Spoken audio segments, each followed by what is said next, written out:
Quiero invitarles a buscar en sus Biblias, en la carta del apóstol Pablo a los Colosenses, en el capítulo 1, los versículos 12 al 17, donde centraremos hoy nuestro estudio.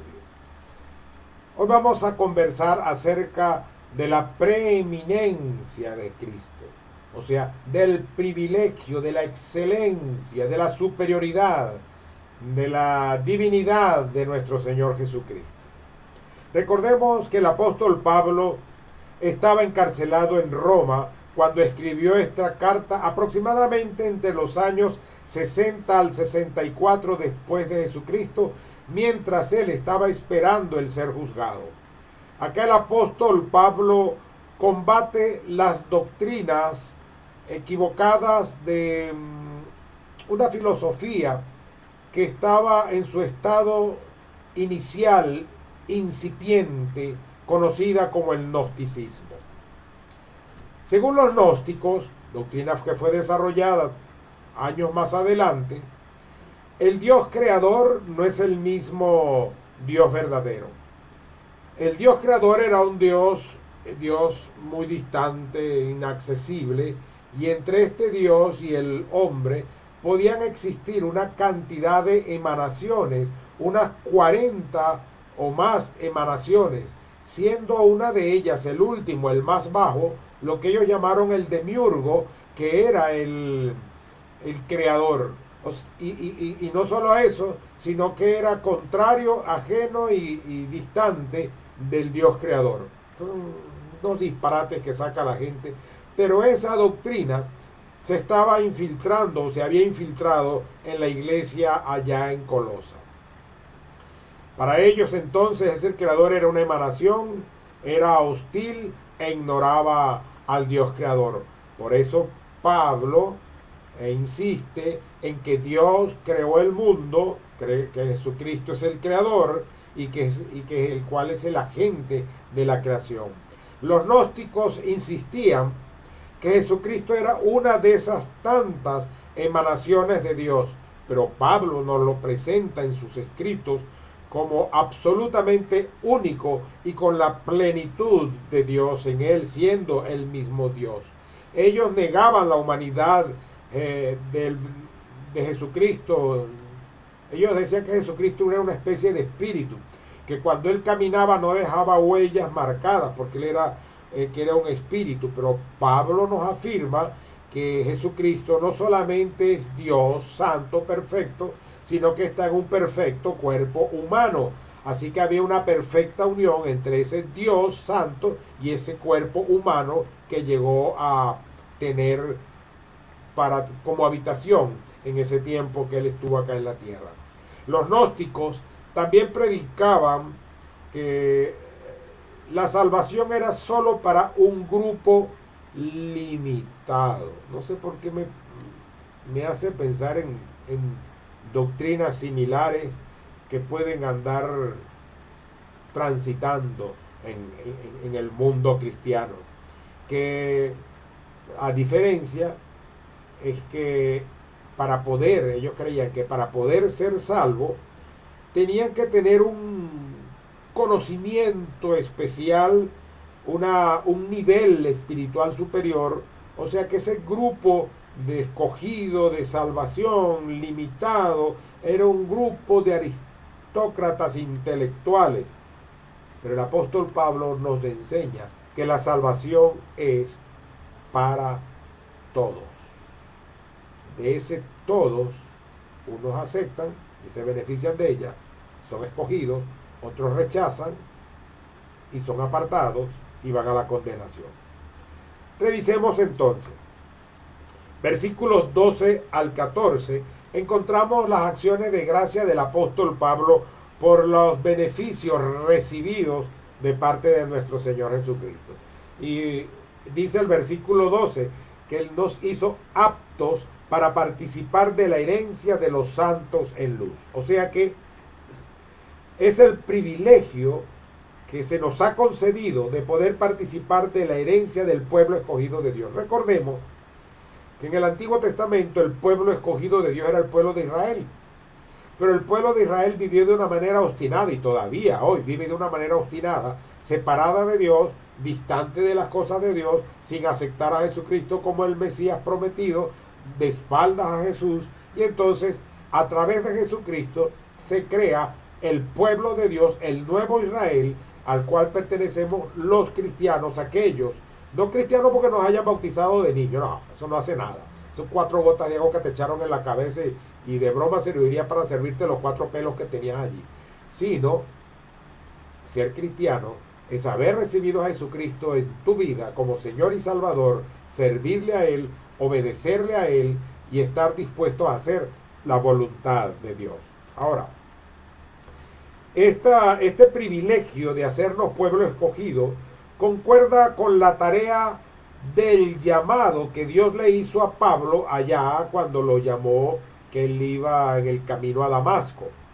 En Hechos 26, 18, cuando él está presentando defensa de sí, él habla, da su testimonio, él dice que Dios lo llamó para que abra sus ojos, para que se conviertan de las tinieblas a la luz y de la potestad de Satanás a Dios, para que reciban por la fe que es en mí perdón de pecados y herencia entre los santificados.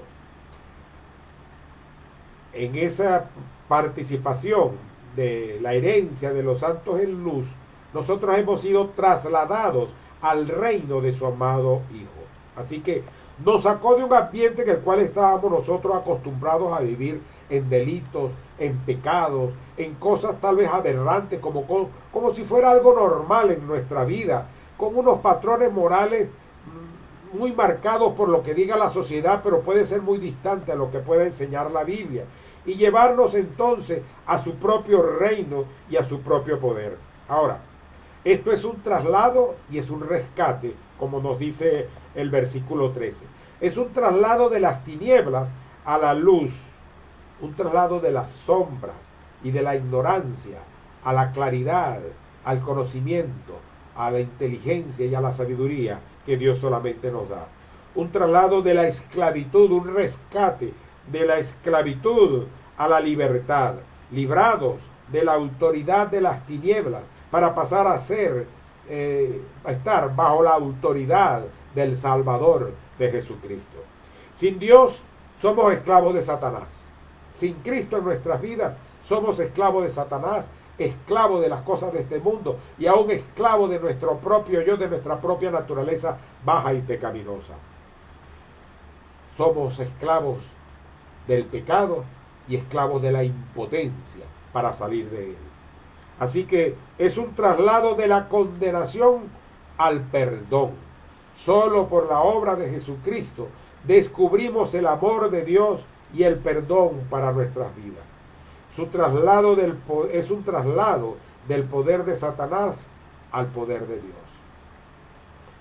Luego dice el otro beneficio, en quien tenemos redención, el perdón de los pecados. ¿En quién? Solamente en el Hijo, solamente en Jesucristo. Versículo 13. Obtenemos la redención. Esta es la compra a un gran costo. Redimir era adquirir los derechos de. O sea, yo podía redimir a un esclavo comprando sus derechos para dejarlo libre. O podía hacerlo mi esclavo. De todas maneras lo estaba comprando, lo estaba redimiendo. En el Israel existía la ley del Goel, que era la ley del Redentor. Dos cosas podría nombrar yo aquí de esto. Cuando una persona mataba sin querer a alguien, por ejemplo, estaba dando con el hacha y el pico del hacha salió y se lo metió a otro en la cabeza y lo mató, él tenía que huir y había unas ciudades de refugio donde él podía esconderse del Goel. El Goel era el redentor, aquel que podía reclamar la vida de su familia o del que había muerto, quitándole la vida al otro, pagando ojo por ojo y diente por diente.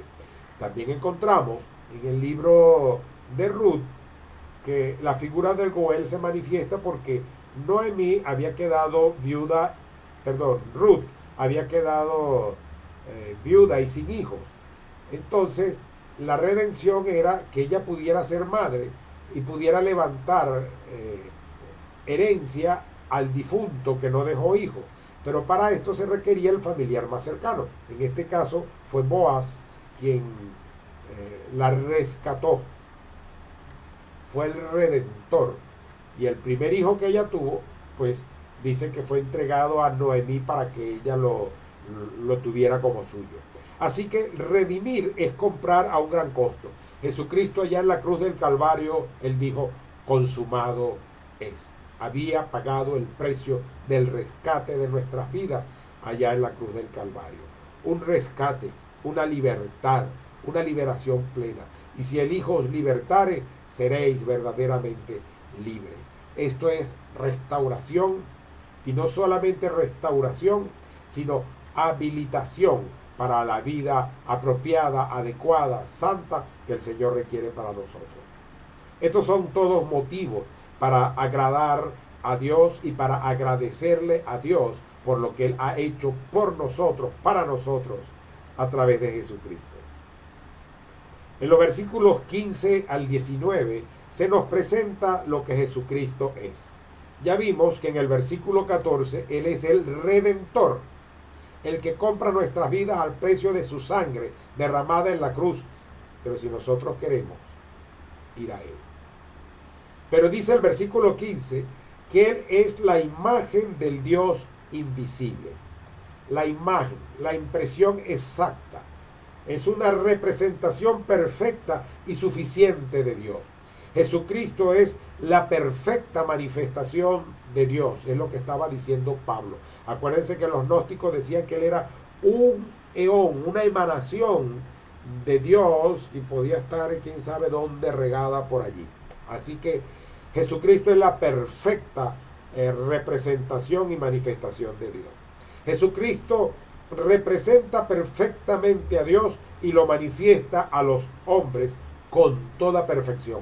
Perfecto Dios y perfecto hombre, existiendo una perfecta unión entre ese Dios y ese hombre. Y habitó entre nosotros. Es lo que nos enseña la Escritura. En Jesucristo vemos la revelación del Dios invisible, su manifestación accesible por medio de la cual podemos nosotros conocer y contemplar a nuestro Dios. En Mateo 11:27 dice Jesucristo, todas las cosas me han sido entregadas por mi Padre. Nadie conoce bien al Hijo sino el Padre. Nadie conoce bien al Padre sino el Hijo. Y aquel a quien el Hijo lo quiere revelar. En Juan 14:9, Jesucristo le contesta a Tomás, el que me ha visto a mí, ha visto al Padre. ¿Cómo pues me dices tú que te muestre al Padre? Si tú me estás viendo a mí, estás viendo al Padre. En otro texto, porque yo y el Padre, uno somos. Una unidad. Independientes como seres, pero un solo Dios. Un Dios en tres personas. Padre, Hijo y Espíritu Santo. No tres dioses. No tres dioses. En el versículo 15 se nos dice que Jesucristo es el primogénito de toda la creación. El prototokos, lo señala aquí la Escritura. Es un título de honor. Yo, por ejemplo, soy el primogénito, el primero nacido en el matrimonio de mi papá y mi mamá. Otras personas son el primogénito, porque son el primero. Pero aquí estamos hablando no de ser el primero exactamente, sino de tener el título de honor. Dice en Éxodo 4:22 que Dios le dijo a Moisés que le dijera a Faraón, Jehová ha dicho así, Israel es mi hijo, mi primogénito. O sea, tenía el título de honor de ser hijo y pueblo de Dios.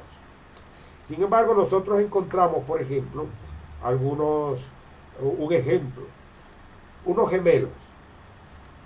Esaú nació primero y Jacob nació después. El primogénito por nacimiento, ¿quién era? Esaú. Pero ¿quién fue el primogénito de la promesa? Jacob. Él recibió la bendición. Jesucristo tiene la dignidad suprema sobre todo lo creado, y a esto se refiere lo de ser primogénito de la creación, tener la dignidad suprema sobre todo lo creado. Romanos 8:29 nos dice: porque a los que antes conoció, también los predestinó para que fuesen hechos conforme a la imagen de su Hijo, para que Él sea el primogénito entre muchos hermanos. Aunque al recibir a Cristo como Señor y Salvador, Él se convierte en nuestro Salvador, pero venimos a ser hermanos de Él y coherederos con Él, pero nunca tenemos la dignidad, el privilegio y la posición que Él tiene, porque Él es Dios. Ahora, primogénito indica la prioridad en cuanto a posición, destaca la cualidad o clase más que el tiempo o el momento. Cristo tiene la prioridad de posición sobre la creación y sobre los adoptados como hijos, en este caso nosotros. Más adelante, en el versículo 19, habla de que Jesucristo es el primogénito de los muertos. Ahora, ¿dónde quedó Lázaro? ¿Dónde quedaron los que resucitaron antes que él? Lo que nos está diciendo acá es que él tiene una dignidad de resucitado diferente, y será modelo para que nosotros, lo que será nuestra resurrección cuando Él venga. El primogénito es un título que se le otorga al Mesías.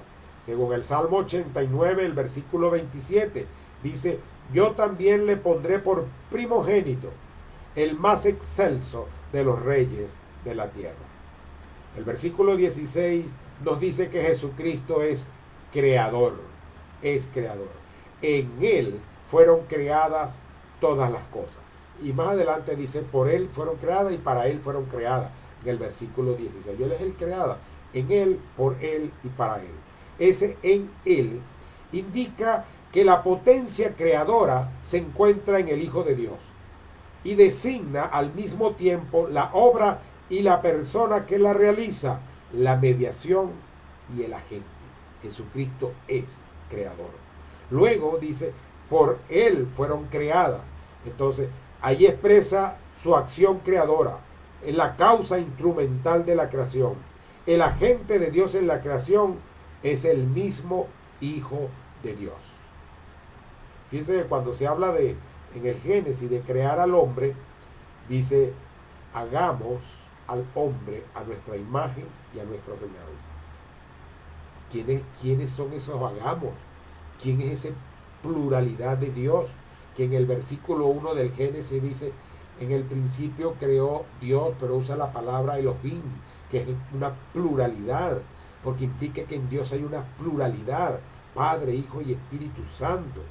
Entonces, en la creación está la pluralidad de Dios, pero es el Hijo el instrumento de la creación, el agente de Dios en la creación. Y luego dice: para Él fueron creadas todas las cosas.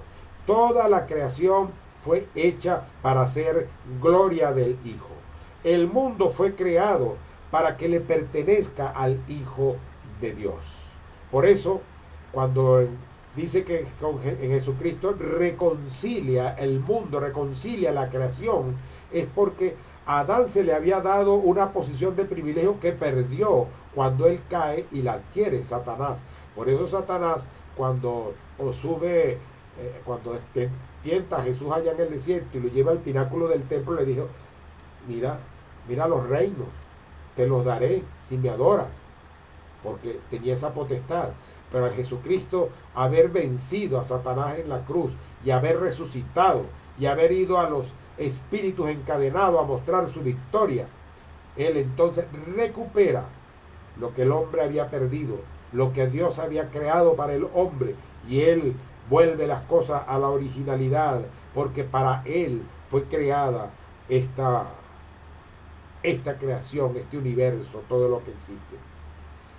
Jesucristo es entonces coeterno con el Padre. Dice el versículo 17 que Jesucristo es preexistente, existía antes de todas las cosas, porque si en Él fueron creadas las cosas, Él existía antes de todas las cosas. En Juan 1:1, y voy a contrarrestar el verbo como se usa acá, porque en el versículo 17 dice de Colosenses 1, y Él es, tiempo presente, antes de todas las cosas. Pero en Juan 1:1 dice que en el principio era el verbo, y el verbo era con Dios, y el verbo era Dios. Ok, Juan 1:1 usa un pasado imperfecto del modo indicativo de la voz activa. O sea, quiere decir que Él era, pero sigue siendo, no ha dejado de ser. Para el momento lo era, pero hoy lo sigue siendo. Mientras que aquí en Colosenses el apóstol Pablo usa es, que es un presente indicativo activo, diciendo que es una realidad total, absoluta y presente, que Jesucristo es desde siempre, antes de todas las cosas, coexistente con el Padre. Ahora, en el versículo 17 también se nos dice que Jesucristo es el sustentador del universo y todas las cosas en él subsisten. No solo es la fuente creadora, sino es la esencia que conserva el universo. Cuando Él quiera, deja de funcionar la ley de gravedad. Cuando Él quiera, los cielos serán recogidos como una cortina y entonces será el fin. En Hebreos capítulo 1, versículo 3, dice que Él, Jesucristo, es el resplandor de su gloria y la expresión exacta de su naturaleza, quien sustenta todas las cosas con la palabra de su poder. Dios mismo, Jesucristo, no solo es Dios, no solo es creador, sino que es el que sustenta todo lo que existe. El Hijo, Jesucristo, es el que da consistencia al mundo. Todas las leyes por las que todo el mundo es un orden y no un caos, son expresión de la mente del Hijo de Jesucristo. Eso lo dice el comentarista William Barclay. El Hijo entonces es el principio y el fin de la creación. Es el poder creativo, es la mente creadora y es la consistencia y sustento de la creación de todo cuanto existe. Solo a Dios sea la gloria. Nuestro Señor Jesucristo sea bendito por los siglos de los siglos, porque Él es mi Dios, mi Señor, mi Salvador, y puede ser también el tuyo. Adorado, alabado y glorificado sea su santo nombre. Hoy hemos dado un vistazo a la preeminencia de Jesucristo y al revisar lo que Él nos ha dado y lo que Él es. Recordemos lo que Él es. Es redentor, es imagen de Dios, primogénito de la creación, es creador, es preexistente y es sustentador. En conclusión, Jesucristo es Dios. Seguiremos la próxima semana con el estudio en Colosenses y creo que va a ser el tema de la relación de Cristo con la iglesia. Oremos. Honramos tu nombre, oh Dios. Te alabamos, te glorificamos, te reconocemos como un Dios santo, justo y trino, Padre, Hijo y Espíritu Santo. Oramos a ti en el nombre del Hijo y entendemos que el Espíritu Santo intermedia la oración y la transforma de manera que conviene, para que en tu trono y en tu presencia se haga manifiesta y tengamos la respuesta que nos quieras dar. Agradecemos el tiempo que nos has dado para revisar y estudiar tu palabra. Ayúdanos a profundizar en ella y a seguir creciendo espiritualmente. Bendice a cada hermano allí donde se encuentra y glorifícate en sus vidas. En Cristo Jesús. Amén y amén. Dios les bendiga.